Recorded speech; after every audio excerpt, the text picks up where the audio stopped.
Hello बच्चों, चलिए प्रश्न पढ़ते हैं। प्रश्न दिया है, निम्न में से कौन सा कथन संकर प्रभाव के लिए सही वर्णन नहीं दर्शाता है। विकल्प ए है, विशेष परिस्थितियों के अंतर्गत दोनों संभावित समयुग्मकी की अपेक्षा में असमयुग्मकी सर्वश्रेष्ठ होंगे। विकल्प बी दिया है, रोग उत्पन्न करने वाले होमोजाइगस अप्रभावी फिनोटाइप संकरों में आवृत होते हैं। विकल्प सी दिया है, किसी हाइब्रिड क्रॉस से उत्पन्न संतति में दोनों जनकों के सर्वश्रेष्ठ वांछनीय गुण होते हैं। विकल्प डी दिया है, आनुवंशिक रूप से हाइब्रिड्स में कोई भी हानिकारक उत्परिवर्तन नहीं होता है। तो इस प्रश्न में हमसे जो पूछा गया है वह संकर के विषय में पूछा गया है। तो इस प्रश्न की जो मुख्य अवधारणा है, जो मुख्य अवधारणा इस प्रश्न की है, वह किसके विषय में है? वह है संकर के विषय में।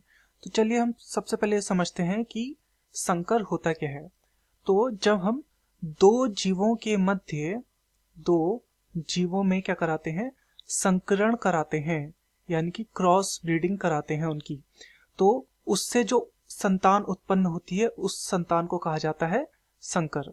तो दो जीवों में संकरण कराने से जो संतान होती है उसे हम कहते हैं संकर। इस प्रकार से उत्पन्न संतान में दोनों जीवों के लक्षण देखने को मिलते हैं। दोनों जीव के लक्षण हमें यहाँ पे देखने को मिलते हैं। किसमें? इस प्रकार से जो उत्पन्न संतान होती है, यानी कि जो संकर होता है, उसमें दोनों जीवों के लक्षण देखने को मिलते हैं।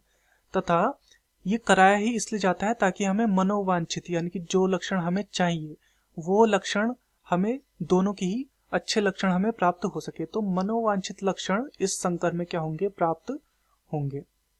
मनोवांछित लक्षण प्राप्त होंगे। इसके अतिरिक्त इसमें क्या होगी? असम युग्मकता उत्पन्न होगी। असम युग्मकता, क्योंकि युग्मक कैसे हैं? अलग अलग हैं। तो असम युग्मकता इसमें क्या होगी? उत्पन्न होगी। उत्पन्न। तथा इसमें जो प्रभाव देखने को मिलेगा वो प्रभाव भी इसमें अधिक होगा। अर्थात कहने का मतलब यह है कि इसमें क्या होंगे? उन्नत गुण होंगे।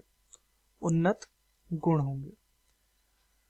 तो चलिए विकल्पों को देखते हैं। विकल्प ए दिया है, विशेष परिस्थितियों के अंतर्गत दोनों संभावित समयुग्मकी की अपेक्षा असमयुग्मकी सर्वश्रेष्ठ होंगे। तो बिल्कुल सदैव असमयुग्मकी ज्यादा श्रेष्ठ होते हैं, क्योंकि उसमें भिन्न भिन्न हमें युग्मक देखने को मिलेंगे। तो ये जो है ये हमारा सही है। तो ये हमारा उत्तर नहीं हो सकता, क्योंकि हमें यहाँ पर पूछा है कि सही वर्णन नहीं दर्शाता है, हमें नहीं बताना है।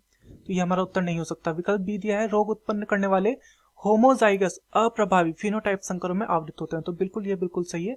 होमोजाइगस अप्रभावी फिनोटाइप संकरों में आवृत होते हैं। तो यानी कि ये भी हमारा उत्तर नहीं हो सकता, क्योंकि ये सही है। विकल्प सी दिया है, किसी हाइब्रिड क्रॉस से उत्पन्न संतति में दोनों जनकों के सर्वश्रेष्ठ वांछनीय गुण होते हैं। तो जैसा कि हमने देखा, ये क्रॉस कराया ही इसलिए जाता है, ये संकरण कराया ही इसलिए जाता है क्योंकि हमें क्या चाहिए होता है? वांछनीय गुण चाहिए होता है। तो ये भी बिल्कुल सही है, इसलिए ये भी हमारा उत्तर नहीं हो सकता। विकल्प डी है, आनुवंशिक रूप से हाइब्रिड्स में कोई भी हानिकारक उत्परिवर्तन नहीं होता है। तो ऐसी संभावना है कि उसमें कोई उत्परिवर्तन आ जाए। तो ये हमारा जो है ये हमारा गलत है, और इसलिए ये हमारा सही उत्तर होगा। तो दिए गए प्रश्न का सही उत्तर है विकल्प डी, आनुवंशिक रूप से हाइब्रिड्स में कोई भी हानिकारक उत्परिवर्तन नहीं होता है। मैं आशा करता हूं आपकी यह समझ में आया होगा। धन्यवाद।